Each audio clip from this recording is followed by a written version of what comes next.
ಇವತ್ತು ಅದು ನಮ್ಮ CID ಅಂತ ಹುಡುಕಿ ತೆಗಿತಾ ಇದ್ದಾರೆ, ಆಡ್ತಾ ಇದ್ದಾರೆ. 15 ಖಾತೆಗಳಿಗೆ ಸಿಕ್ಕಿದಾವೆ.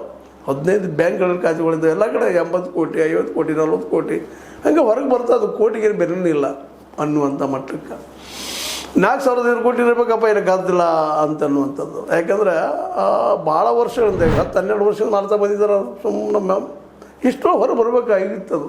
ಅಂದರೆ ನಮ್ಮ ಅಧಿಕಾರಿಗಳು ಸಹಿತ ಇಲ್ಲಿ ಅಡ್ಜಸ್ಟ್ ಆಗಿದ್ದಾರಲ್ಲಪ್ಪ, ಬ್ಯಾಂಕರ್ಸ್ಗಳು ಸಹಿತ ಅಡ್ಜಸ್ಟ್ ಆಗಿರಲ್ಲಪ್ಪ ಅಂಥೇಳಿ ಅನ್ನುವಂಥ ಮಾತು ಹೊರಗೆ ಬರ್ತಾ ಇದ್ದಾವೆ. ಎಲ್ಲರೂ ಕೂಡಿ ಮಾಡಿದ್ದೆ ಇದು. ಒಬ್ಬನ ಕೇವಲ ಈ ಶಿವಾನಂದ ಒಬ್ಬರು ಮಾಡಿದ್ದಾರಂತಲ್ಲ. ಶಿವಾನಂದ 3 ರಿವಾರಿ, ಅದರ ಅಡ್ಡಿಲ್ಲ, ಅದು ಸುಳ್ಳೇನಲ್ಲ, ರುವಾರಿ ಅವರು. ಆದರೆ ಅವ್ರಿಗೆಲ್ಲ ಸಹಕಾರ ಕೊಟ್ಟವ್ರು ಯಾರು? ಅವ್ರನ್ನ ಹುಡುಕಬೇಕಾಗಿದೆ. ಇವತ್ತು ಅಧಿಕಾರಿಗಳು ಯಾರು ಕೊಟ್ಟಿದ್ದಾರೆ ಅವ್ರಿಗೂ ಶಿಕ್ಷೆ ಆಗಬೇಕಾಗಿದೆ, ಕೇವಲ ಅವರೊಬ್ಬರ ಅಲ್ಲ. ಸ್ವತಂತ್ರವಾದ ಮೀಡಿಯಾಗೆ ಬೇಕಾಗಿರುವುದು ಸ್ವತಂತ್ರ ಧ್ವನಿ. ಆ ಸ್ವತಂತ್ರ ಧ್ವನಿ ಉಳಿಸಲು ನೀವು ಮಾಡಬೇಕಾದದ್ದು ಇಷ್ಟೇ. ಅದೇನಪ್ಪಾ ಅಂತಂತಂದ್ರೆ ನಿಮ್ಮ ಕೈಲಾದಷ್ಟು ಸಹಾಯ ಈ ಚಾನಲ್ಗೆ ಮಾಡಿ ಹಾಗೂ ನಿಮ್ಮ ಧ್ವನಿಯನ್ನು ಕಾಪಾಡಿಕೊಳ್ಳಿ. ಯಾಕಂತಂದ್ರೆ ಈ ವ್ಯವಸ್ಥೆ ಬದಲಾಗಬೇಕಾಗಿತ್ತಪ್ಪ ಅಂದ್ರೆ ಮೂಲೆಲ್ಲದ ಹುಡುಕಿ ತೆಗಿಬೇಕಾಗ್ಯದ. ಮೂಲೆ ಯಾರಪ್ಪ ಇದ್ರದ್ದು ಅಂತೇಳಿ ಎಲ್ಲ ಕಡೆ ಭ್ರಷ್ಟಾಚಾರ.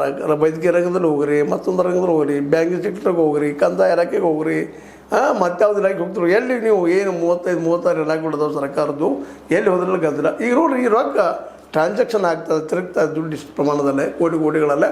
ಇದು ಎಲ್ಲಿದಪ್ಪ, ಯಾರ್ದು ಏನು ಯಾವ ಬ್ಯಾಂಕ್ ಅಧಿಕಾರಿಗಳು ಕೇಳ್ತಾ ಇಲ್ಲ, ಇವ್ರಿಗೆ ಹೇಗೆ ಬಂತು ಅಂತ ಕೇಳ್ತಾ ಇಲ್ಲ. ಇದು ತುಂಬಿದಿನಪ್ಪ, ಇಂಟ್ರೆಸ್ಟ್ ಮಾಡಿದ್ದೀನಪ್ಪ ಅಂತ ಕೇಳ್ತಾ ಇಲ್ಲ. ಈಗೆಲ್ಲ ಹೊರಗೆ ಬರ್ತಾ ಇದ್ದಾವೆ. CID ಒಂದೊಂದಾಗಿ ಒಳಗೆ ಹೊಕ್ಕಾಗ. ಆದರೆ ಇದು ಪ್ರಾಮಾಣಿಕವಾಗಿ ಮಾಡಬೇಕು ಅನ್ನೋದು ಅಷ್ಟೇ. ಇದ್ರೆ ರಾಜಕೀಯ ಹೋಗಬಾರದ್ರಿ. ಇದೇ ಭಾಳ ನಾವು ಬಯಸುವಂಥದ್ದು ಇವತ್ತು. ಯಾಕಂದ್ರೆ ನಮ್ಮ ರಾಜಕಾರಣಿಗಳು ಸಾಮಾನ್ಯಲ್ಲಿದ್ದರೆ ಯಾರ್ಯಾರ್ದು ರಾಜಕಾರಣಿಗಳು ಬುಡಕ್ಕೆ ಹೋಗಿಬಿಡುತ್ತದೆ. ಇದು ಅವರು ಯಾವುದೇ ಒಬ್ಬ ರಾಜಕಾರಣಿ ಬೆಂಬಲಿಲ್ಲದೆ ಎಷ್ಟು ಮುಂದೆ ಹೋಗ್ಲಿಕ್ಕೆ ಸಾಧ್ಯನೇ ಇಲ್ಲ ಈ ವ್ಯವಸ್ಥೆ ಒಳಗೆ. ಯಾಕಂದ್ರೆ ವ್ಯವಸ್ಥೆನ ರೀತಿ ಭ್ರಷ್ಟ ಮಾಡಿಬಿಟ್ಟದ್ರಿ ರಾಜಕಾರಣಿಗಳಿಂದ, ಅಧಿಕಾರಶಾಹಿಗಳಿಂದ. ಅಧಿಕಾರಶಾಹಿ